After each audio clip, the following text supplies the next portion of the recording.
This next story is so unbelievable, we didn't think it could possibly be true. But after receiving thousands of records and declassified reports from the Army, it's confirmed that during the Cold War, the United States military conducted secret tests on unsuspecting people in the city of St. Louis.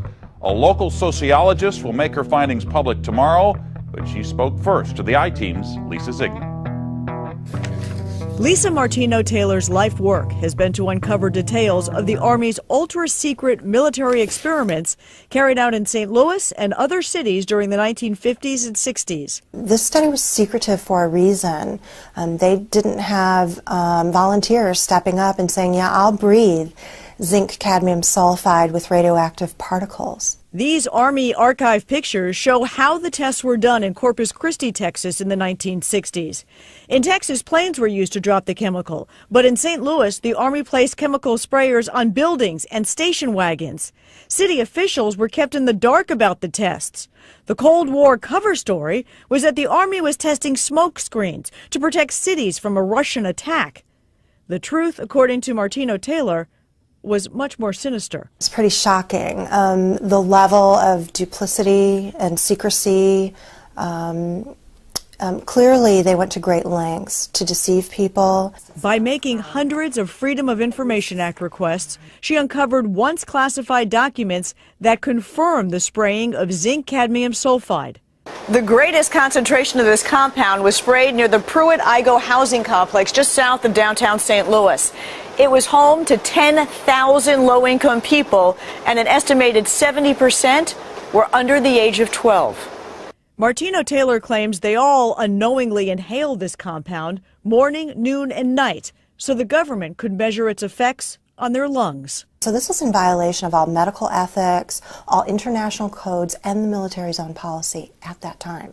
In 1994, then Congressman Richard Gephardt asked the Army to open its records and explain the St. Louis testing. We want to make very sure that nothing went on that would harm anyone and that all the facts are out on the table.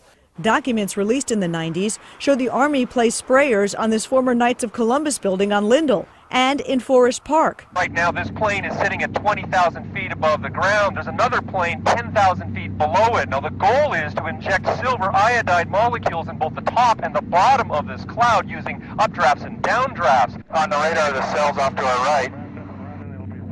And we'll cut into the cloud here, hoping to find some sort of growth along the side of it that we can seed. We can come up top, find the growing clouds with the water and updraft that are getting sucked right into the main cell, and we can seed those with our silver iodide. The smoke helps to spread the chemical, but these flares aren't the only ones being used today. Fire right on the edge there. A remote control launches ejectable flares. Now, in the middle of the cloud, a warning from the co-pilot. The Army always insisted the chemical compound was safe. Martino Taylor believes documents prove otherwise.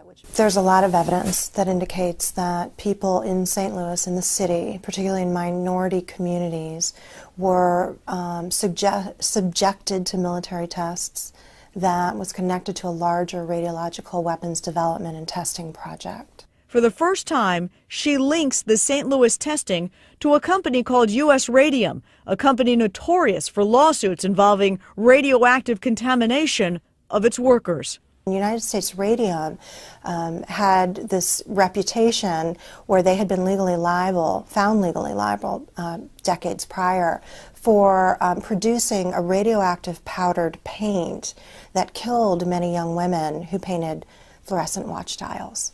While the Army admits it added a fluorescent substance to the zinc-cadmium compound, details of whether it was radioactive remain secret.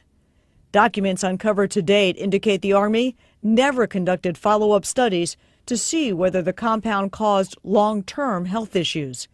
In 1972, after years of crime, poverty, and decline, the government destroyed the Pruitt-Igoe housing complex.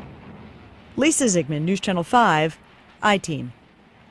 Now, the company U.S. Radium no longer exists. Martino Taylor has placed all of her research, including the declassified documents, online and we'll link you to that data at ksdk.com. Now, she will make all of her findings public tomorrow at St. Louis Community College Merrimack campus.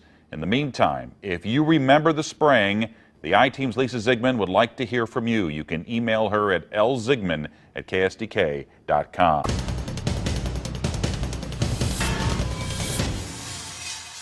It's called climate modification, or geoengineering, and it's considered by some as a viable but drastic way to combat global warming. What exactly is it? These options range from a $4 trillion solar umbrella made up of 15 trillion little mirrors to reflect sunlight away from Earth and lower the planet's temperature, to a $400 million a year man-made volcano that shoots massive amounts of sulfur up into the atmosphere to block sunlight and cool the planet down. But will they work? Yes, these geoengineering ideas will work, and some scientists believe despite the expense we should try them. But most agree that it just treats the symptom and is not a cure, because basically no one knows exactly what will happen as a result. The point is to mess with Mother Nature less, not more.